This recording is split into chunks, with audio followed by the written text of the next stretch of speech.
এখন দেখছি সকাল সকাল রেডি হয়ে বেরিয়ে পড়েছি ছেলে আর আমি যাচ্ছি একটু মায়ের বাড়িতে, কারণ আজকে রান্না পুজো আছে, সেই উপলক্ষেই যাচ্ছি। তাহলে চলো তোমাদেরকেও সাথে করে নিয়ে যাই, আর তাই রান্না পুজো বলে কীরকম কী হয় তবে একবারে বড় ভিডিও করে দেখাতে পারবো না, পাট পাট করে দেখাবো। বাড়ি থেকে বেরিয়ে একটা ফাঁকা বাস পেয়ে গেছি, উঠে পড়েছি। আর দেখতেই পাচ্ছ পিছন পর্যন্ত দেখাচ্ছি, কোনো প্যাসেঞ্জার নেই, আমি আর ছেলে। তবে বাসটা পুরোটা যাবে না, এখান থেকে নেমে আবার আমাকে অটোতে উঠতে হবে। আর এই দেখো বাজারের মধ্যে দিয়ে যাচ্ছি, এত সকালেও বাজারে কত লোকের ভিড় দেখেছো। তারপরে বাস থেকে নেমে অটো করে এসে এখন নৌকায় উঠে পড়েছি। আর এখানে একটা জাহাজ যাচ্ছে একদম পাশ থেকে, তাই একটু আবার রেকর্ডিং করছি। ছেলেটা যেহেতু শরীর খারাপ, সেই জন্য ভালোভাবে আর মানে রেকর্ডিং করতে পারলাম না, তাই তোমাদের যতটা পারছি ছোট্ট ছোট্ট করে করে দেখাচ্ছি। আর নৌকাটা এতটাই পাশ দিয়ে যাচ্ছে, ছেলে তো এত পাশ থেকে কোনো দিন দেখেনি, ও দেখে খুব মজা পাচ্ছে। তারপরে বেশ অনেকটা টাইম পরে বাড়িতে চলে এসে ভিডিও করছি। আর আগের ভিডিওতে বলেছিলাম ছেলের জ্বর হয়েছে, তাই এখানে এসে কানে হাত চাপা দিয়ে শুয়ে পড়েছে, কানে ব্যথা লাগছে। আর এই দেখো আসার সাথে সাথেই মা কি করবে না করবে ভেবে পাচ্ছে না। আর সকালে লুচি ঘুগনি ছেলে খাবে বলেছিল, করে রেখেছে, সেটাই আমরা খেতে বসেছি। সকাল থেকে তো আর সেভাবে ভিডিও করা হয়নি, এই যে জ্বর হয়ে অবস্থা খারাপ। এখানে এসেও সেই থেকে জ্বর একটুও কমছে না।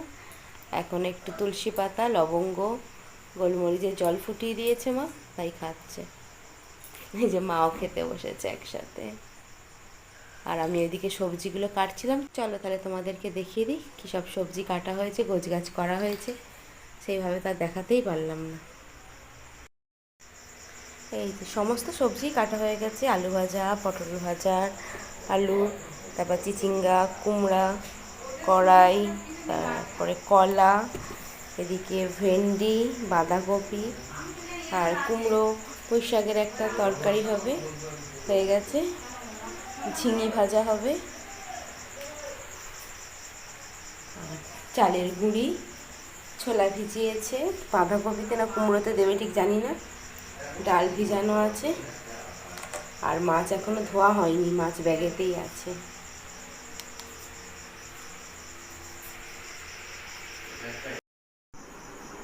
পুজোর সব মোটামুটি জোগাড় হয়ে গেছে। এই যে দেখতে পাচ্ছ গ্যাসের উপরে মা ঠাকুর রেখে দিয়েছে, এদিকে সব নিয়েছে রেডি করে। এবারে মা এসে গ্যাসটা জ্বালিয়ে প্রথমে ঠাকুরের যে ভাতটা, সেই ভাতটা করবে, তারপরে অন্য কিছু হবে। আমাদের এখানকার এইটাই হচ্ছে নিয়ম। মা ঠাকুর পুজো করতে শুরু করে দিয়েছে।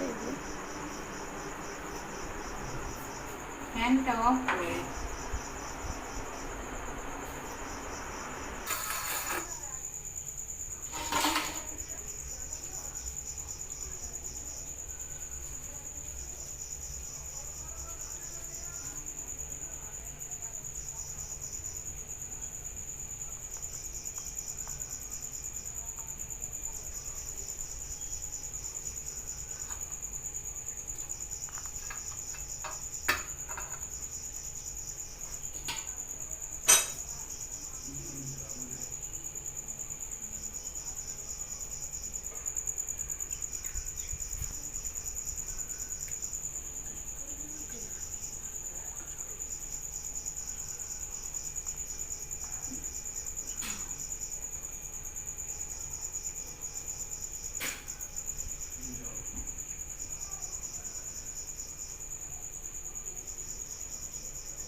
আমাদের এখানে নিয়ম হচ্ছে ঠাকুরের ভাত যখন রান্না হবে কথা বলতে নেই, তাই মা আজকের একটাও কথা বলবে না।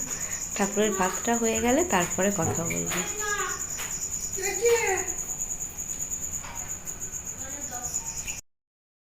ঠাকুরের ভাত হয়ে গেছে, এদিকে মাছ ভাজছে দাদা, এই যে কিছুটা ভাজা হয়ে গেছে, এদিকে ভাজা চাপিয়েছে, আবার টর্চ মেরে দেখাচ্ছে এটা ইলিশ মাছ হবে। আর এদিকে বাবা নারকেল কোড়াচ্ছে, তারপরে ইন্ডাকশানে ডালটা সেদ্ধ হতে দিয়েছি, আর মা এদিকে পিঠের গোলাটা করে দিয়েছি, পিঠেটা করছে, আমি একটু রেকর্ডিং করছি, করে এবার পিঠেগুলো করব। ডাল সেদ্ধ হয়ে গেছে, এদিকে চালটা আর তেঁতুলটা সেদ্ধ করতে দেওয়া হচ্ছে। আর এদিকে দেখো আমি পিঠে করছি, মার কোমরে ব্যথা করছে বলে মা বসে পড়েছে। মায়ের যেহেতু কোমরের প্রবলেম আছে, ওই জন্য বেশিক্ষণ দাঁড়িয়ে কাজ করতে পারে না। আমি রেকর্ডিং করছিলাম, তখন কয়েকটা পিঠে করেছিল, তারপরে মা বসেছিল, আমি সব করলাম। মাঝে মাঝে যখন আমি রেকর্ডিং করছি মা একটু উঠে খুন্তিটা ধরছে, এইভাবেই চলছে। আর পিঠেগুলো দেখো কিন্তু ভীষণ ভালো হয়েছে, মানে এক চান্সে একদম গোলাটা পারফেক্ট হয়েছে। নিজের কথা নিজেই বলছি। যাই হোক, মোটামুটি ভাজাভুজিগুলো কমপ্লিট হয়ে গেছে, আর এখন একটু কড়াই ভাজাটা করছি।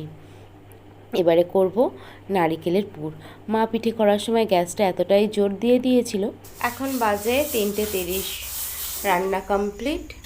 আর নেক্সট ভিডিওতে তোমাদেরকে জানাবো যে কী কী হয়েছে না হয়েছে রান্না বান্না।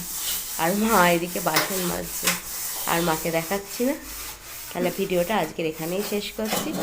নেক্সট ভিডিওতে বাড়ির পূজা, মনসা পূজা, তারপরে কী কী মেনুতে মা রান্না করেছে ঠাকুরের ভোগ দেওয়ার জন্য, সেটাই তোমাদের সাথে শেয়ার করবো।